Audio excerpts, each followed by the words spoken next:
Salut à tous, bienvenue sur notre chaîne L'Art des Vignes. Alors on va vous proposer ici un contenu en rapport avec le vin et surtout de partir à l'encontre de vignerons, de leur terroir et du vin qui en découle. Pour ce premier épisode, on s'est rendu à Ampuis, dans la vallée du Rhône septentrional, voir Maxime Gourdin, jeune vigneron de 26 ans, qui est producteur de côte rôtie, de Condrieu et aussi d'un vin de pays. Alors Maxime nous a accueillis à son domaine, dans ses vignes, pour nous présenter son travail, ses cuvées. Alors je vais vous laisser découvrir ça tout de suite en images et j'espère que vous apprécierez cette première rencontre.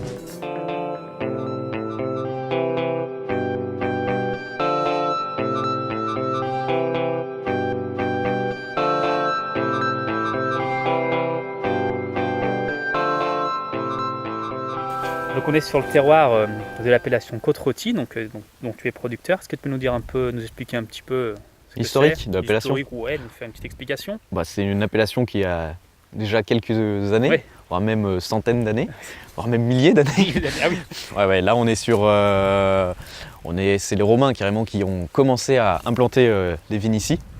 Donc ça fait quand même quelques temps qu'on a de la vigne qui travaille ici. C'est aussi pour ça qu'on se retrouve avec des vignobles en terrasse, c'est eux qui ont apporté la technique. Parce qu'on n'est pas très loin de Vienne, cité gallo-romaine. Et donc déjà à l'époque on faisait de l'export, pas moi, hein. Oui. Tu penses bien.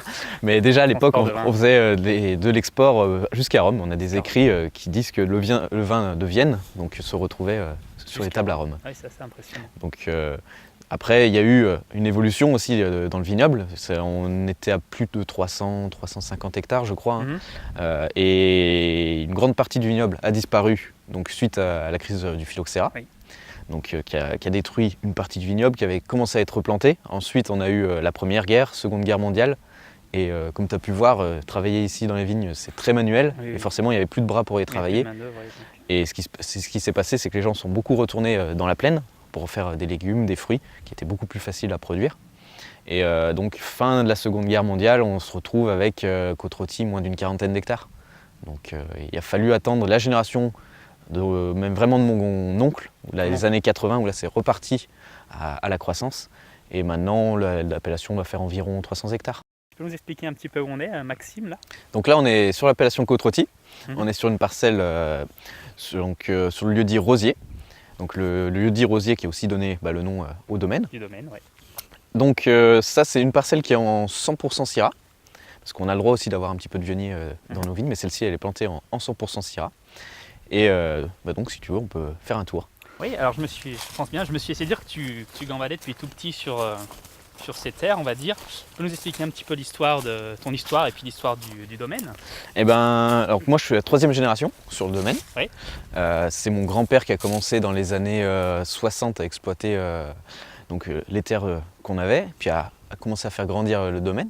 C'est mon oncle qui a continué dans les années 80, et moi donc j'ai repris depuis 2013 maintenant. On est en train actuellement de descendre dans la partie de Maxime sur une pente assez vertigineuse. Alors Maxime, nous, toutes les vendanges sont à la main, il n'y a rien de mécanique du coup. Ah non, ouais, toutes les vendanges déjà, c'est dans le cahier des charges, c'est obligatoire, mais puis au niveau de la mécanisation, là on est sur quelque chose de quasiment impossible au niveau des vendanges. Et donc il y a les vendanges qui sont à la main, mais aussi tout le travail et le reste de l'année, que les gens ne pensent pas forcément, mais qui se fait aussi à la main. C'est à la main, tout ce qui est taille et compagnie, à chaque fois, dans les pentes.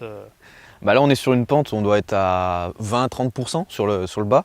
Et après on a certains coteaux où on peut arriver à 40, 50 voire même 60%. Souvent ce qui va se passer c'est qu'en coteau on va travailler carrément avec on appelle ça en escalier, mais ça va être déchaillé qu'on appelle chez nous, donc en terrasse. Et donc il va falloir passer de chaillé en chaillé pour travailler. Avec des murs en pierre et c'est ça. Voilà, c'est ce qui fait aussi la typicité de côte rôtie. Est-ce que tu peux nous montrer un petit peu les belles qui ont une couleur assez là magnifique, effectivement, moi, personnellement. Maintenant on est fin août. Donc fin août, c'est là dans 15 jours à peu près on va attaquer les vendanges.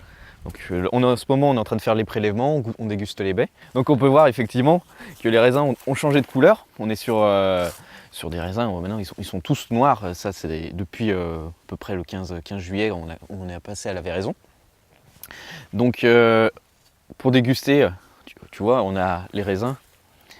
Ah oui. La peau commence à devenir rouge. On n'est pas encore sur une maturité à fond parce qu'on a les pépins, ils ont des pointes vertes. D'accord. Mais ils commencent à brunir, donc ça c'est bon signe. Et après, si on frotte un peu la pellicule, voilà, on voit que le rouge commence à sortir. Donc ça c'est les anthocyanes, la couleur qui arrive. Donc là, on considère dans une dizaine, quinzaine de jours. Et puis après, ce qui se passe, c'est qu'on vient goûter, on fait des prélèvements et on voit ce qui se passe. Donc là, tu goûtes régulièrement les ça. baies pour savoir où. Et puis on fait toutes les parcelles, parce que chaque parcelle n'est pas forcément au même stade d'avancement. D'accord. Alors en se baladant, là, je remarque qu'entre tes rangs, tu as de l'herbe parfois et parfois pas. Tu peux nous expliquer un petit peu pourquoi et d'où ça vient? Alors ça, c'est aussi quelque chose que j'ai ramené sur le domaine en m'installant. Donc mon oncle et mon grand-père, ça fait déjà quelques années qu'on a les rangs 1 sur 2 où on peut, où ça va être enherbé, donc où on va juste faire de la tonte. Et après, l'autre rang avant était désherbé chimiquement, mais là ce que j'ai ramené depuis, ça fait déjà 3-4 ans, c'est qu'on vient passer avec une charrue à disque, donc pour détruire l'herbe mécaniquement. D'accord. Donc ça on y fait parce que si on avait tout enherbé, on aurait trop de concurrence pour la vigne. D'accord. Donc c'est le seul travail mécanique, on pourrait dire finalement. Voilà, enfin sur les vignes on n'intervient pas autrement mécaniquement. Par contre là, maintenant on a des outils quand même qui nous permettent de passer avec des tracteurs, soit à chenilles ou des choses comme ça, qui ont assez de traction pour venir détruire le couvert végétal. D'accord, c'est partie d'autres nouveautés que tu as apportées. Je vois aussi que là, on peut peut-être montrer les échalas. Tu peux nous expliquer un petit peu peut-être ce que c'est? Alors ça c'est aussi une technique culturelle qu'on a dans la vallée du Rhône Nord. C'est une culture sur échalas. Donc l'échalas, c'est tout simplement le piquet. Donc l'échalas, il va y en avoir un par pied. Et en fait, on va venir palisser. Donc palissage, c'est juste venir guider la vigne sur son tuteur. Parce que là, on est sur un port qu'on va dire retombant, c'est pas avec la syrah. Donc si on l'attache pas, là on aurait des vignes de partout et jamais le montrer. Donc c'est pour ça, tu vois, on a des liens comme ça. Donc nous, on attache au jonc. On attache au jonc et on met donc le premier lien ici, on va commencer à l'attacher, puis ensuite la vigne va repousser, on va remettre un deuxième lien, voire un troisième au cours de la saison. Voilà, donc après le deuxième boulot qui va se passer, c'est aussi, la syrah, ça va pouvoir pousser 3-4 mètres si on ne l'arrête pas, et donc il va falloir venir cisailler, et donc tu vois le boulot que ça peut donner. De venir tailler toutes les vignes, c'est aussi un gros boulot l'été. Alors tu me disais tout à l'heure, Maxime, que là on est dans une parcelle 100% syrah, mais qu'on pouvait mettre un pourcentage de vionnier dans le côte-rôtie, ouais. Et toi, est-ce que c'est quelque chose que tu fais ou pas du tout? Eh ben, ce qui va se passer, c'est que sur le domaine, on est à peu près à 98% plantés en syrah, et on a quelques plants de vionnier qui vont se promener au milieu des plants de syrah. Donc c'est de la coplantation. Et ce qui va se passer, c'est que lors des vendanges, les vendangeurs ramassent les plants de syrah, ramassent les plants de vionnier en même temps, donc tout va se retrouver dans la cuve et fermenter ensemble. Et donc voilà, 2% à peu près de vionnier pour la côte rôtie. Après pour le condrieu, on est en 100% vionnier.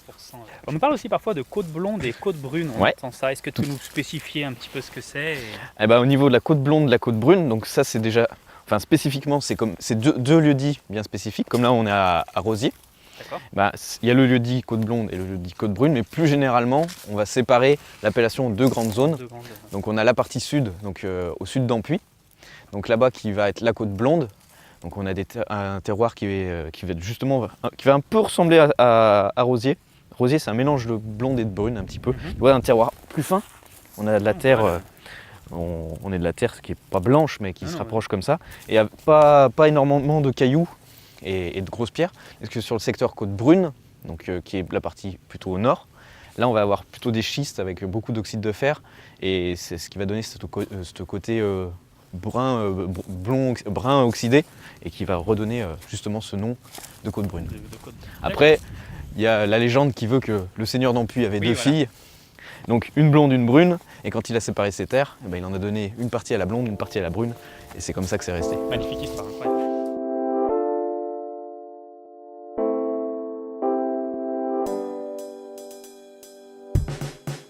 Ici s'achève la première partie de la rencontre chez Maxime Gourdin.